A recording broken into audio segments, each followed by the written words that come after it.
Jaú tem em sua história fatos e vultos de primeira grandeza que ficaram conhecidos nacionalmente e também no exterior. A história de Jaú possui uma ligação muito forte com a música em diversas épocas, característica inegável da influência dos imigrantes europeus que trouxeram para o interior do Brasil, no final do século passado, suas tradições folclóricas, acentuadamente musicais. Vários são os nomes de jauenses que se destacaram na música e na história da cidade como cantores, instrumentistas e maestros. Porém, um nome marcou a história da música de Jaú nos anos 50 e 60. Admirado e respeitado por gerações de jovens, Cassiano Pereira de Toledo, o tio Cassiano, é o assunto deste Memória Viva numa viagem no tempo.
Da minha pouca idade, eu não tinha uma atividade profissional de trabalho, não tinha nada disso.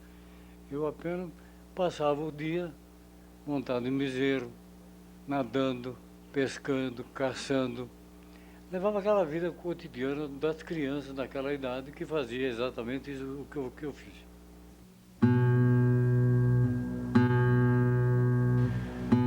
A esse tempo, Cassiano, contando 10 anos de idade, emprega-se na Farmácia Sampaio, na rua Quintino Bocaiúva, esquina com a rua Riachuelo, na região central da cidade, realizando serviços gerais e fazendo entregas de medicamentos a domicílio.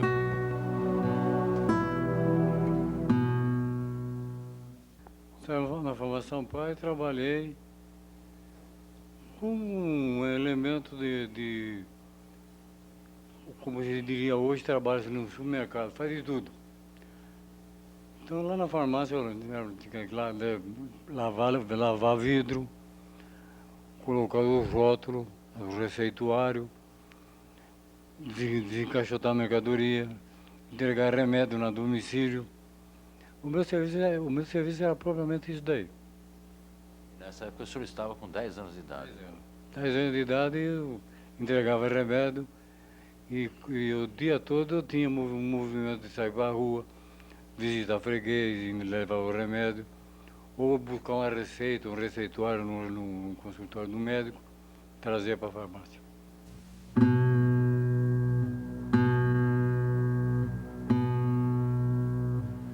Dona Terezinha, filha do proprietário da farmácia, percebendo a grande vontade de aprender e a dedicação daquele menino nos serviços sob sua incumbência, e desde que Cassiano ainda não era alfabetizado, nos momentos de folga iniciou-o nos estudos da leitura, escrita e matemática.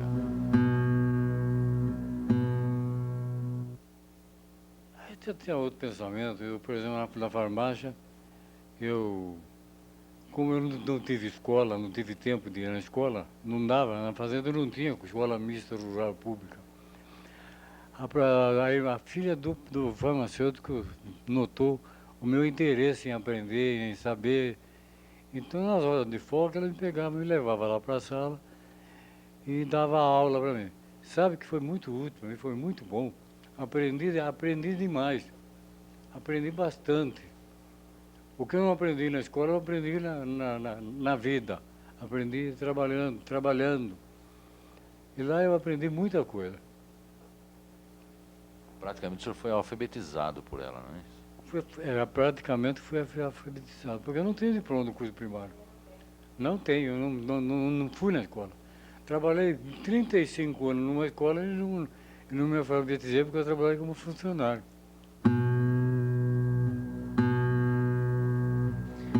Essa época foi de grande importância para a formação da personalidade daquele menino.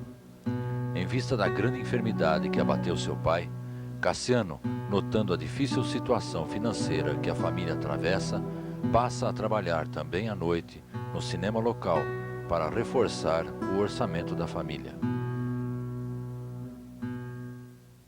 No cinema. O cinema era assim, um tipo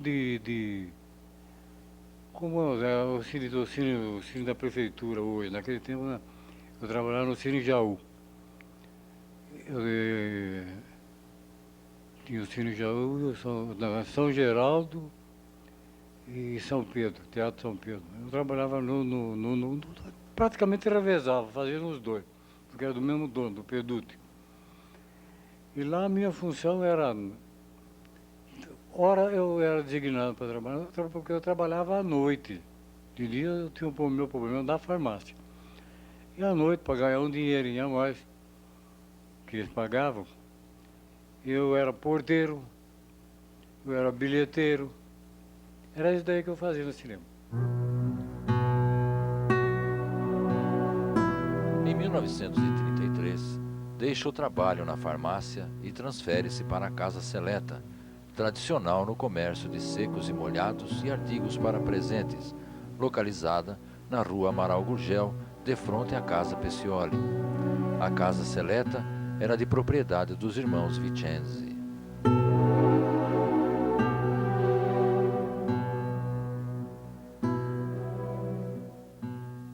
Como era esse trabalho? Seleta era, naquele tempo, naquela época, um armazém, era um armazém de secos e molhados. Um tipo de supermercado hoje. Então lá se vendia tudo, artigo para presente, vendia arroz, feijão, vendia tudo. E eu trabalhava no balcão.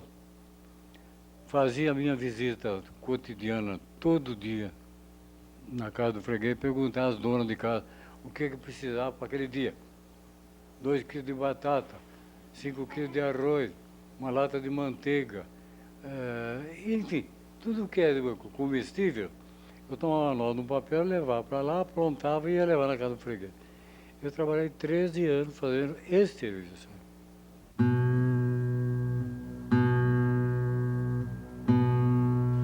Já em época de alistamento e consequente serviço militar, Cassiano serviu no tiro de guerra de Jaú por 2 anos, de 1934 a 35, sem, contudo, afastar-se do trabalho na Seleta, pois a instrução militar se dava no período noturno. Eu fiz o tiro de guerra, a escola de instrução militar. E eu me adaptei tão bem na escola, na vida militar, que eu me julgava um superior aos outros. Quando chegou no fim de 34, veio um telegrama do tiro de guerra de São Paulo, da diretoria do tiro de guerra, suspendendo o exame de todo mundo que nasceu em 1914. Porque estava prestes a ser chamado para Mato Grosso. Então o que fez? Eu praticamente não prestei exame. A minha turma, que não tinha nada a ver com o peixe, fez o exame, passaram e todos aqueles que nasceram em 1914 ficaram de fora. No ano seguinte, começo de 35, veio uma contra-ordem que podia matricular, mas nem condicionalmente. Se saísse no decorrer do ano, eu tinha que me desligar e ir para Mato Grosso. Se não saísse, eu recebia meu título, minha academia de reservista aqui mesmo. Por sorte minha, não saiu. Aí eu prestei exame, passei, recebi meu certificado de segunda categoria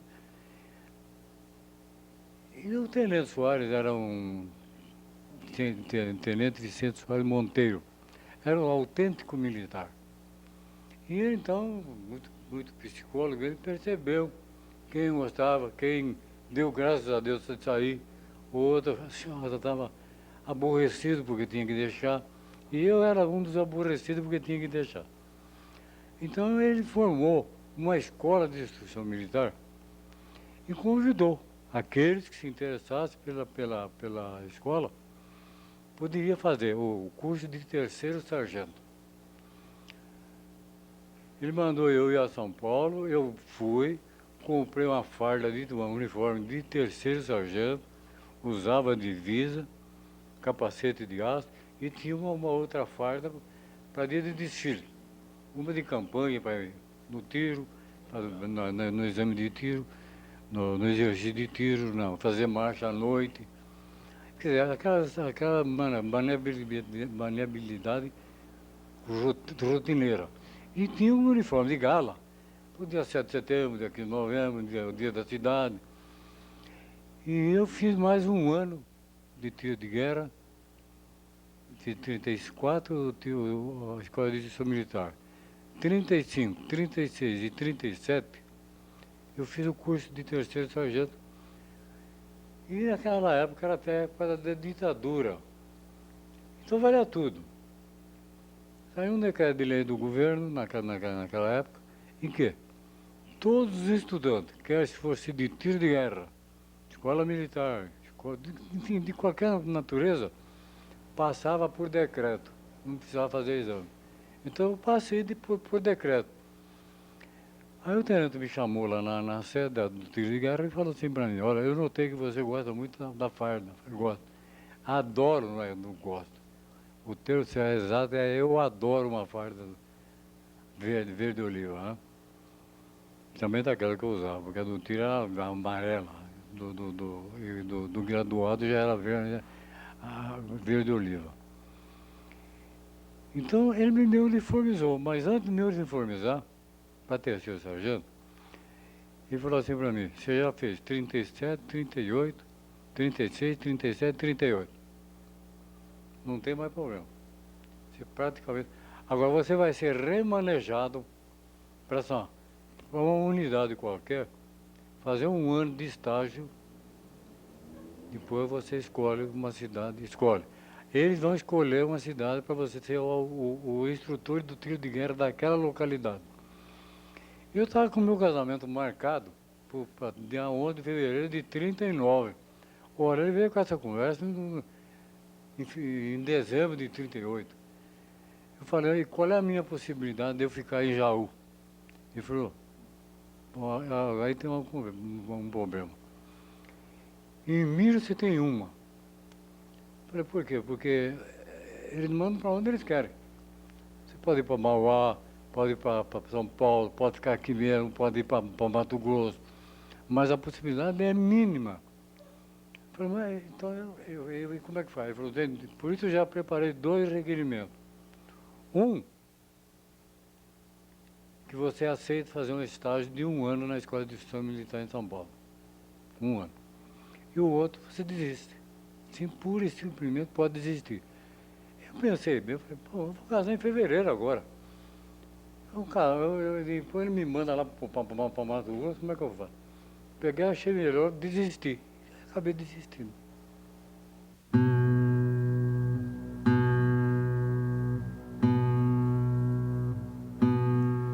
Deixando as atividades militares, casa-se com Hermínia Ciamaricone em 15 de fevereiro de 1939.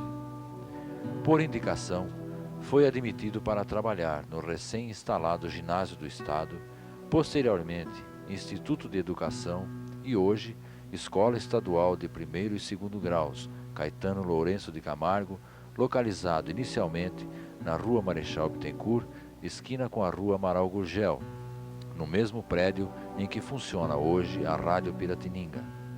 Tempos depois, passou a ocupar o prédio da atual Escola Estadual de Primeiro e Segundo Grau Dr. Domingos de Magalhães, à Rua Visconde do Rio Branco. Anos mais tarde, instala-se definitivamente em prédio próprio onde se encontra atualmente na rua Cônego Anselmo Valvenx.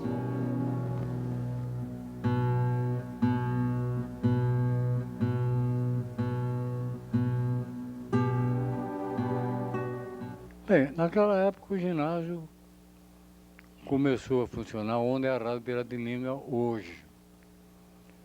E eu tinha um político que era primo irmão do meu pai, Argemiro Acaiaba de Toledo, doutor Argemiro Acaiaba de Toledo. E mais o prefeito também daquela época, que eu não estou bem lembrado quem era o nome. Tem tanta coisa que passa pela vida da gente que a gente esquece, né? Eu fui lá pedir um emprego para ele, que eu queria trabalhar no ginásio do Estado. Me deram uma cartinha e mandaram eu a São Paulo. Fui a São Paulo, eu conhecia muito o secretário da Educação, que foi daqui de Jaú. E ele, na hora, ele falou para mim, olha, se você tivesse vindo ontem, eu teria nomeado você como inspetor de aluno. A única vaga que tem aqui é porteiro. É o cargo mais chato que tem no mundo. Tem que brincar com todo mundo, a começar com o diretor. Falei, não tem problema, pode deixar, eu levo, você vamos maneirar a coisa, eu faço. E fui nomeado porteiro do Instituto, naquela época, ginásio estadual só. E lá fiquei 35 anos.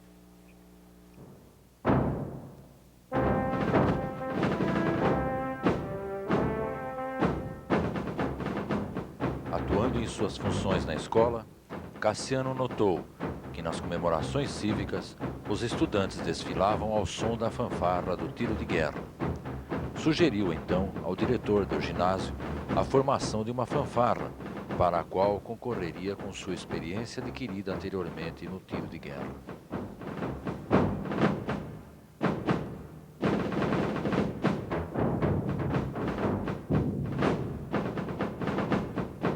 Foi exato. Porque quando eu fui para o ginásio do Estado, chegava o dia do aniversário da cidade, um dia 7 de setembro, um dia festivo, todas as escolas, mesmo a escola primária, tinha lá uma fanfarinha de 20 figuras, 30 figuras, 40 figuras, mas tinha. Então eles tinham cadência própria, deles mesmos.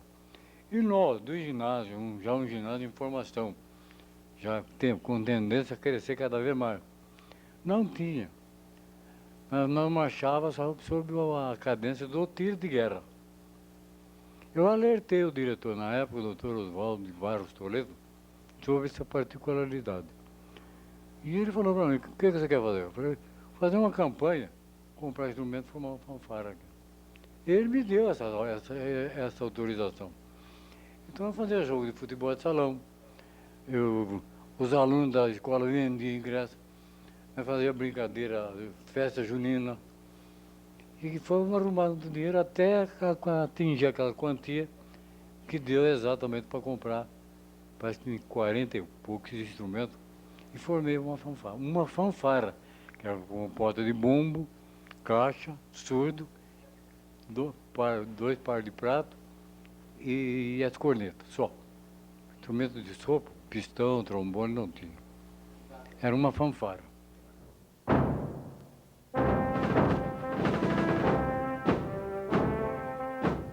Instrumentos adquiridos e músicos escolhidos, Cassiano dá início à fase de ensaios, orientando e disciplinando os jovens integrantes da fanfarra.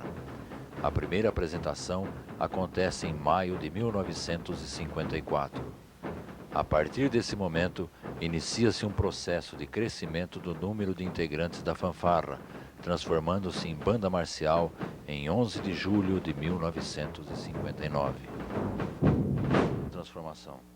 A transformação é o seguinte, eu fui a São Paulo assistir um concurso da TV Record. Achei aquilo impressionante, sensacional. Achei que seria um sonho levar um concurso de bandas e fanfarras. E eu voltei para Jaú, o próprio comendador Siqueira, que hoje já é falecido, ele falou para mim, olha, já que você vai fazer uma coisa, faça direito. Ele me aconselhou assim, forma uma banda, leva os dois cartões, fanfarra e banda. Me manda de Jaú para mim, Assim fica melhor.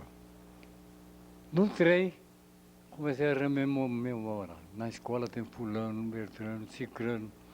Tinha 10 ou 12 elementos que já sabia tocar instrumento de sopro.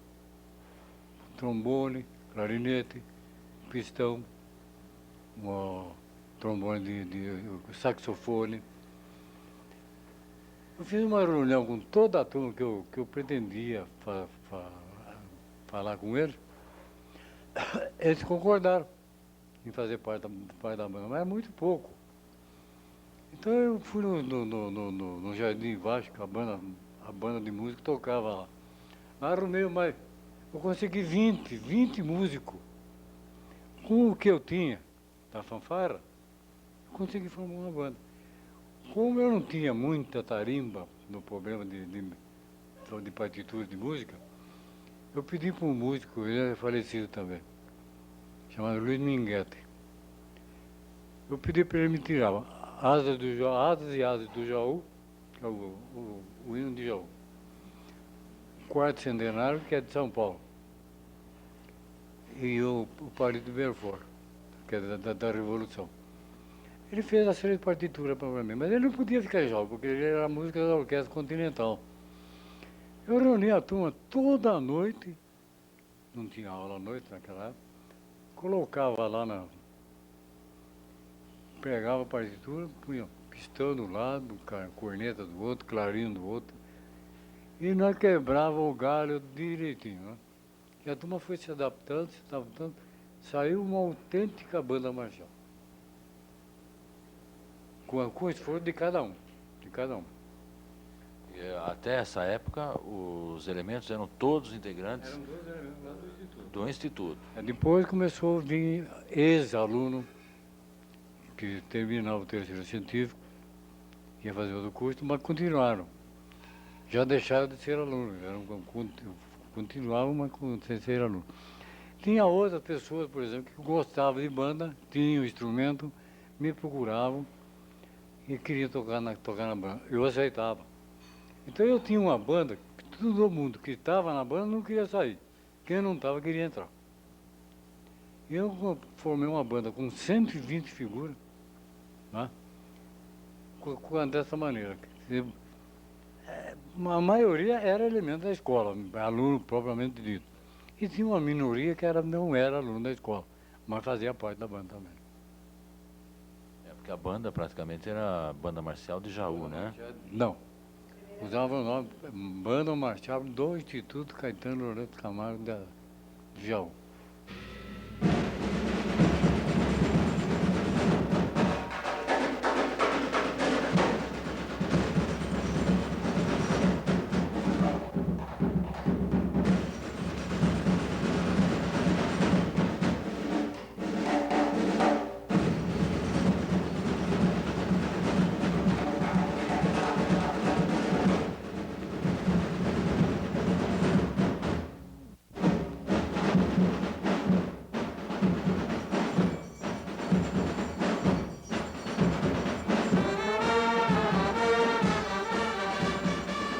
Sempre liderada por Cassiano, a banda marcial participou do Campeonato Estadual de Bandas e Fanfarras, promovido pela TV Record em São Paulo, praticamente por uma década.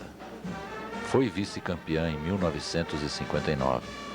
Sagrou-se campeã em 1960, 61, 62, 63, 65, 66, 67 e 68. Só não participou em 64, pois, sendo seu alojamento os quartéis militares e em função da Revolução Militar em andamento, ficou impossível sua acomodação e consequente participação no campeonato. A banda fez viagens e apresentações memoráveis, abrilhantando festas em grandes cidades do interior e litoral de São Paulo. Apresentou-se em Londrina e Curitiba, porém, a grande apresentação da história da banda marcial foi no Rio de Janeiro, em 1963, no estádio do Maracanã, durante a abertura dos Jogos Abertos da Primavera.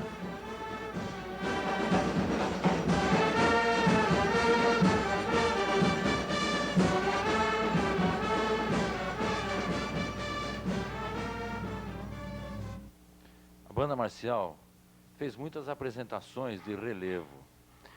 Na sua opinião, qual foi a que mais marcou?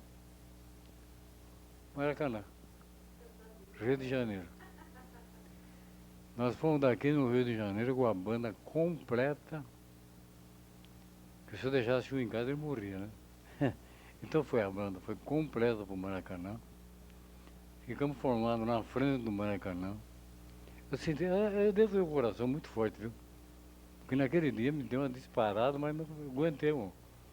Porque a banda parou em frente do Maracanã, com todas as bandas que estavam lá. Todos os alunos das escolas que desfilaram os Jogos da Primavera. Desfilaram perto de 20 mil mulheres. O homem não desfila. Participa de uma banda tocando de outra maneira. Vai desfilar, não desfila. Mas só mulher. Quando o alto-falante anunciou, acha-se presente a banda marcial do Instituto de Educação Caetano Lourenço Camargo, da cidade de Jaú. Por ser a primeira banda do interior e longe, tão distante, vai ser a primeira a entrar no gramado. Olha, depois os meninos da banda, os outros da banda também me contaram, que sentiram umas batedeiras, todo mundo ficaram emocionado. Até nós ia entrando pelo túnel para ir para dentro do gramado, eu esqueci naquela emoção que música que ia tocar. Qual é a música que eu vou entrar tocando nessa bagunça aí, né? A hora que estava entrando pelo túnel, um garoto lá falou, que música que vai tocar, tio? O menininho que tocava, que desfilava na banda, mas ele era meio baliza, ele levava o bastão. Eu falei, vocês não vão tocar o quarto centenário, nós vamos tudo preso, né? Vamos tocar o Cidade Maravilhosa, já sabia tudo isso. Né? Então eu entrei, olha, a banda precisou acertar o passo, deu 4 voltas no gramado, tocando Cidade Maravilhosa. Nós conquistamos o Maracanã e levantaram em pé, tocar Cidade Maravilhosa, o hino nacional do Carioca. O Maracanã é lotado. Não, o Maracanã completamente lotado, era de graça, né? Para ver aquelas 20 mil mulheres de biquíni desfilar lá, era um negócio.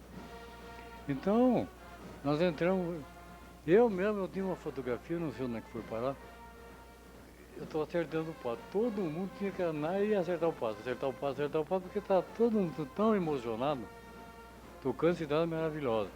Pacaembu em peso de pé.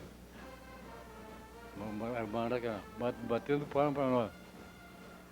Era para mexer com o nervo da gente, né? Então a banda tocou 4 vezes a Cidade Maravilhosa para poder satisfazer a turma. Conquistamos o Carioca tocando essa música. E nessa oportunidade também estava presente a banda dos Fuzileiros Navais, é isso? Exatamente, estava as duas. A de música e a de Fuzileiros Navais. A banda marcial dos Fuzileiros Navais e a banda musical dos Fuzileiros Navais. Ele tem 2 corporações. Tinha a banda do Colégio de Niterói, banda do Colégio do Rio. Tinha um monte, mas lotou, o meio do gramado ficou lotado de banda. Ficou lotado, mano. Até houve uma disputa lá. Veio uma baliza lá e veio falar comigo, moça. Ela queria que a banda tocasse para o Flamengo, quando as moças do Flamengo entrassem em campo. E tinha um capitão no tablado lá, ele que dava as ordens. Pela ordem, tocava aquela, depois aquela. Fazia o revezamento para não cansar, porque o negócio era grande. Começou a 1h da tarde, acabou às 8 horas da noite, né? Terminou às 8 horas da noite. Então, eu falei, não posso falar, vou tocar pro Flamengo aqui, se não quero, não curto. Ela virou, quem que manda nisso daqui? Foi aquele moço. Ela foi lá, só ouviu o militar lá que comandava o desfile. Aí no filho fez assim, porque ele vai, né? Aí ficou combinado, o alto-falante anunciou. E quando chegasse a vez do Flamengo, tinha prêmio para quem desfilasse com mais garbo. E a banda marcial de Jaú tinha uma característica diferente. Ela desfilava como soldado, nada de ficar arrastando o pé. devagarzinho, levava 1 hora para passar aqui. Então a moça veio e foi lá e ela falou, pode sim, ele falou que pode. Aí anunciaram o falando que quando chegasse a vez do Flamengo, mesmo que a banda marcial de Jaú já tivesse tocado anteriormente, a vez era a pedido da turma do Flamengo, a banda ia tocar de novo para satisfazer o pedido do Flamengo. Aí nós tocamos. Eu li no jornal depois, que em matéria de apresentação, o Flamengo tirou o primeiro lugar. Porque era o tipo de uma marcha longa, cadenciada. E a maioria das outras bandas era para de padre. Não tarde arrastar o pé, arrastar. Levava 1 hora para passar aqui em frente. Por exemplo, você está aqui conversando, se você não ia, a banda marchada de Jaú, por exemplo, você está aqui dentro conversando. A banda aponta aqui na esquina. Se você não andar de pé, não vê, vai embora. Porque ela dá 120 é exagerado. Como militar, eu sei muito bem. Uma corporação militar, ou qualquer desfile, a corporação dá 120 passos por minuto. Ela dava uns 120 por hora, as outras. A razão de que a banda, a turma do Flamengo, foi premiada com um troféu, como aquele que desfilou com o maior garbo.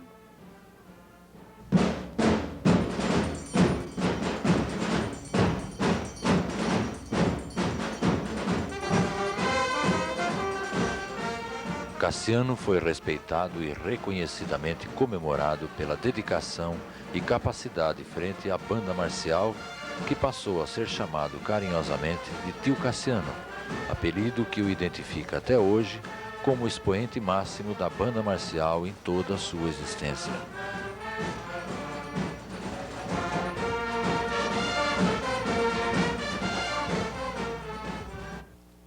E aquele que acompanhava a banda, todo mundo aprendeu uma coisa, chamar eu de tio. Até houve uma frase lá no Rio de Janeiro, eu estava no alojamento, tinha 2 cadetes da aeronáutica lá embaixo. Eu escutei, eu ouvi quando ele disse, de onde é esse pessoal? Ele falou, de onde é, não sei. Não perguntei ainda. A única coisa que eu sei aqui, que se tivesse mais de 100 pessoas lá em cima, é tudo tio. Ele é tio de toda aquela banca, daquela turma que está lá. E aquilo é uma satisfação muito grande para mim. Por exemplo, um moço de cor. Ô tio, fui pagar o almoço para 4, não 5. Era um garoto ainda. Então eu não queria que ele saísse, não vai sair comer sozinho, não vai comigo. Eles foram comigo, fomos almoçar. Então sentamos na mesa, o garçom veio lá, se acertou. Então pediu uma coisa, tinha 3 de cor e 2 brancos. E eu 3 também, estava empatado ali, em matéria de cor. Então o negrinho lá perguntava para mim, ô tio, posso pedir mais? Sanduichinho? Pode. Ô tio, pode pedir mais cigarro? Pode. Ô tio, gostoso, olha. A hora que eu fui pagar a conta, o cara falou assim para mim, que os 3 brancos lá, seja seu sobrinho, tá tudo bem. Mas aqueles negrinhos também é sobrinho? Falei, não é mania que eles pegaram e me chamaram de tio. E não teve jeito, ficou tio e ninguém tira. Qualquer um me chama de tio. Mesmo aqueles que são da banda e aqueles que estão da banda. Cidade de Jaú, quem quiser saber onde eu moro, entra no cara e pergunta, me leva na casa do tio Cassiano, aquele que é da banda. Me leva direitinho, não precisa perguntar que rua que mora, não, que ele já sabe.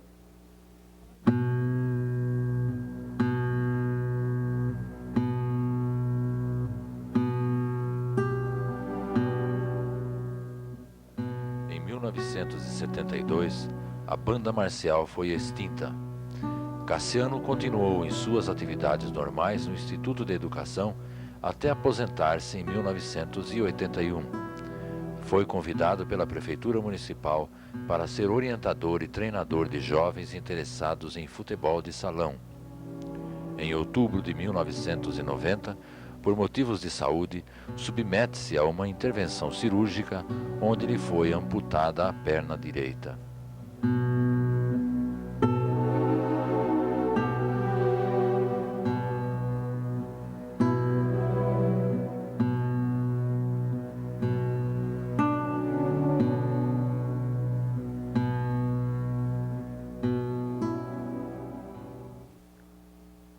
Olha, meu jovem, porque você também é jovem ainda. Um conselho que eu dou: se puder fazer parte de uma corporação estudantil, seja ela fanfarra ou seja ela uma banda, faça. Faça, porque ali aprende muita coisa boa.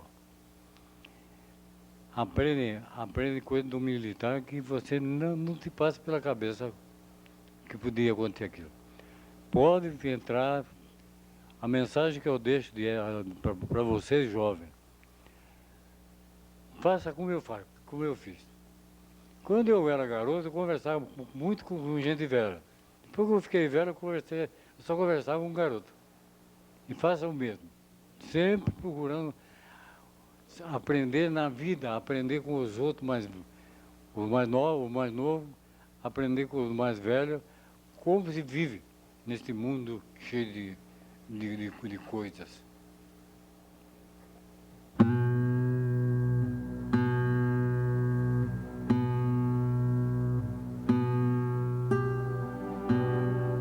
Ficou o exemplo da humildade e grandiosidade de um homem simples que dedicou-se a uma causa que, pequena no início, tornou-se o cartão de visitas de Jaú e, acima de tudo, serviu como base de educação e disciplina para várias gerações de jovens que passaram pela banda marcial, sob a orientação do tio Cassiano.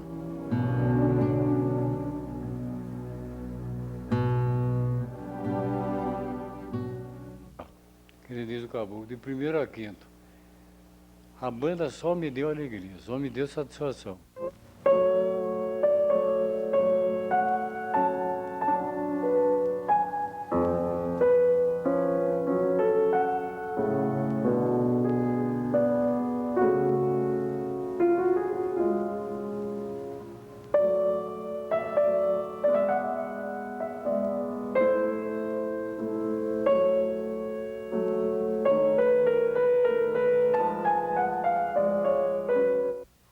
O Cassiano, para gente, para nós, os componentes da banda, eu particularmente assim, o tio Cassiano foi amigo, foi irmão, foi pai, tudo isso daí ele foi para a gente, porque na época em que a gente não tínhamos condições, assim, porque o poder aquisitivo do pai da gente era muito pouco, muito pequeno, muito restrito. Então, a gente,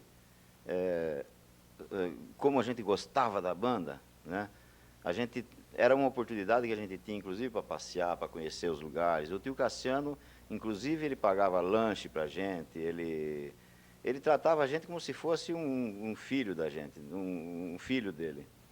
Era um homem extraordinário. O tio Cassiano, para mim, foi um pai, foi um irmão, foi um tio Cassiano.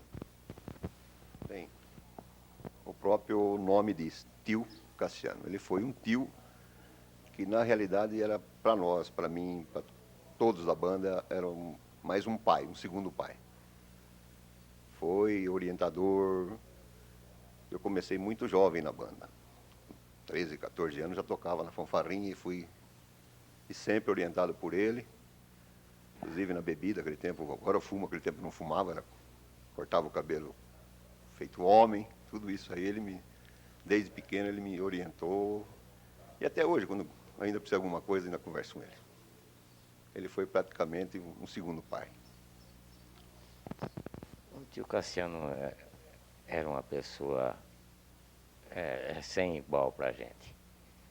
Eu conheci o tio Cassiano quando era moleque, estudando no instituto, na admissão. Foi o primeiro contato que eu tive com ele. Depois de um tempo, não sei como, eu me integrei à banda marcial. E fiquei conhecendo aquela pessoa que... é uma pessoa assim que, ao mesmo tempo que ele dava uma liberdade total para a gente, que ele era um amigo. Na hora que tinha que ser o comandante da banda, ele conseguia inverter o papel, ele tomava conta da posição, falava o que ele tinha que falar para a gente, e eu não sei, a gente sentia como se estivesse falando, um pai falando com um filho. E sempre foi assim, desde as viagens. Ele era com qualquer um, fosse o mais novo integrante da banda como o mais velho. Era isso que a gente via, era o tio que nós passamos a chamar, e era também um pai também que a gente sabia respeitar, e é uma pessoa que vai deixar a lembrança sempre para a gente. Bom, a respeito do tio Cassiano. O tio Cassiano, para mim, foi um amigo. Como amigo, não tem palavras. Como da banda, profissionalmente falando, ele me ajudou muito, que foi através dele que eu consegui, eu e o Floriano Alves Pereira, que nós éramos os donos do Sputnik Foto, foi através do tio Cassiano com avalizar nota promissória. Naquela época era um negócio sério, e o tio Cassiano nos proporcionou isso aí para retirada de dinheiro em banco, para compra desse foto. Então a banda, juntou banda, o Sputnik Foto, o Meio de Vida, enfim, tudo isso aí o tio Cassiano foi para a gente. O tio Cassiano, para mim, foi um pai, um orientador. Na nossa juventude, o status do jovem na época era participar da banda marcial. Ele era uma pessoa bastante austera, mas amigo de todos, sempre pronto a dar uma palavra amiga. No nosso relacionamento de casal, o nosso namoro foi através da banda marcial. O tio Cassiano sempre nos orientando e mostrando sempre os melhores caminhos, o que a gente devia de fazer para o melhor da nossa vida. Ele chegou a ser o nosso padrinho de casamento, ele com a dona Irma, sempre nos orientando. A gente participava muito das reuniões na casa dele, festinhas. Enfim, ele foi um pai para nós, financeiramente e emocionalmente. O tio Cassiano, para mim, ele foi um segundo pai. Eu iniciei a minha caminhada na banda marcial de Jaú aos 14 anos de idade. Permaneci nela durante 9 anos. O tio Cassiano foi um segundo pai, porque tudo que a gente precisava fora da casa da gente, todas as viagens que a gente fazia, a gente tinha um respeito muito grande por ele, porque além dele ser um educador, ele tinha um estilo da formação dele, como ele foi militar, ele tinha um estilo militar. E para a gente que gostava e gosta de um determinado regime e segue ele, eu acho que não houve pessoa igual e mais indicada para tomar conta da banda na época. E ele foi uma pessoa muito querida por todos nós, e até hoje é admirado por mim, principalmente, pela minha família e todas as pessoas que conheceram ele. No desfile cívico-militar de 7 de setembro de 1989 em Jaú, os antigos infantes, como numa volta ao passado, reviveram momentos de juventude e de glórias alcançadas, lembrando as históricas apresentações da banda marcial, momentos estes que o tempo jamais há de apagar.